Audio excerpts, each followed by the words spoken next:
बोलते हैं आतंकवाद का धर्म नहीं होता, खुल के बोल रहा हूँ इस्लाम है। उखाड़ लो मेरा जो उखाड़ सकते हो। सभी हिंदुस्तानियों से कहना चाहता हूँ भाई, तुम खुद हथियार उठाओ अपनी सुरक्षा के लिए। जो तुम्हें मार रहा है अगले को वही मारो। जब हिंदू चुप बैठता है, पिटता है, घर बैठ जाता है, पिटता है, घर बैठता है, तब तो पिटता रहेगा।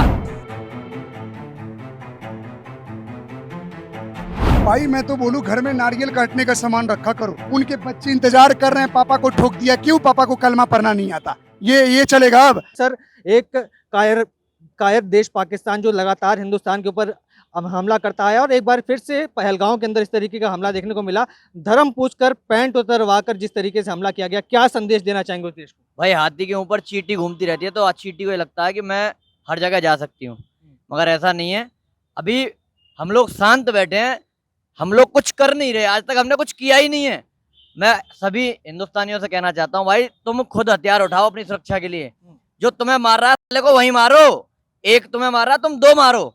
जिस दिन हिंदू ये चालू कर देगा ना, एक के बदले दो मारेगा, मैं कह रहा हूँ किसी की इतनी औकात नहीं है कि आतंकवादी खालिस्तानी कोई ऐसा नहीं है जो तुम पे हमला कर दे। पर देखा जाता है हर जगह देश भर में कहीं ना कहीं बंगाल में हिंदू मारा जा रहा है, तमाम देश कश्मीर में हिंदू मारा जा रहा है, तमाम देश के हर अलग अलग कोने में जहां मुस्लिम बहुसंख्यक हो गए वहां हिंदू मारा जा रहा है। ऐसा क्या हो सकता है? जहां जहां हिंदू ने लड़ना शुरू किया है, वहां वहां हिंदू बिल्कुल नहीं पिटा है। जब हिंदू चुप बैठता है, पिटता है, घर बैठ जाता है, पिटता है, घर बैठता है, तब तो पिटता रहेगा।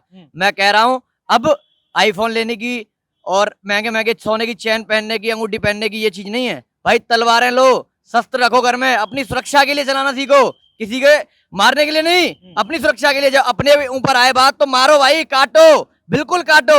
और मैं सरकार से भी कहना चाहता हूँ, अगर आर्मी हमारे देश में कम पड़े ना, तो हम जैसे क्रांतिकारी युवाओं को समर्पित होने के लिए बॉर्डर पर भेजे। खुली भर्ती निकाले सरकार कि जो स्वतः ही आना चाहते हैं, जिहादियों से लड़ना चाहते हैं, जिहादियों को काटना चाहते हैं, भाई खुली भर्ती निकाले सरकार। हमारे गौरक्षक भाई, हमारे सनातनी बजरंगी जितने भाई हैं, सारे जाके लड़ेंगे।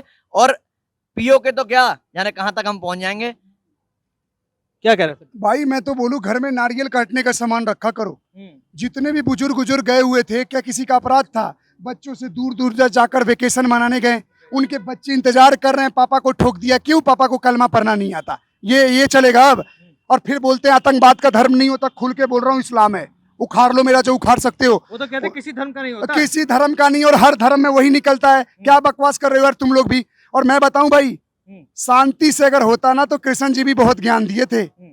युद्ध हुआ ना, बिल्कुल भैया तुम उस बुजुर्गों का मार रहे हो, बच्चों को मार रहे हो, अनाथ कर रहे हो। भैया अपने घर में ना नारियल काटने वाली दाब रखो, महाभारत दो को चार। क्या बता रहे हैं इस बार? भैया हम लोग क्यों नहीं पीटते हैं?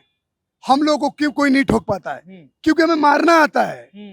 भैया जिस दिन तुम्हारे घर से कोई एक मारे, दो को मार को तुम भी अंदर चले जाओ, 6 महीना साल भर बाद तुम भी छूट जाओगे जैसे ये छूटते हैं। मारो, तुम्हारी पहली लड़ाई तुम्हें खुद लड़नी पड़ेगी, बाद में कोई और आएगा, मोदी योगी या कोई हिंदू आएगा। अपनी लड़ाई तो लड़ना सीखो। तो ज्ञान देते रखते हो, भगवा आतंकी है, वो ये वो है, और जब तुम्हारे घर पे फटती है तब तुमको समझ में आता भैया ये लोग गलत लोग है। तो भैया स्टार्टिंग में ही समझ जाओ, 10 साल के अंदर महायुद्ध होगा, तैयार रहो, लड़ो।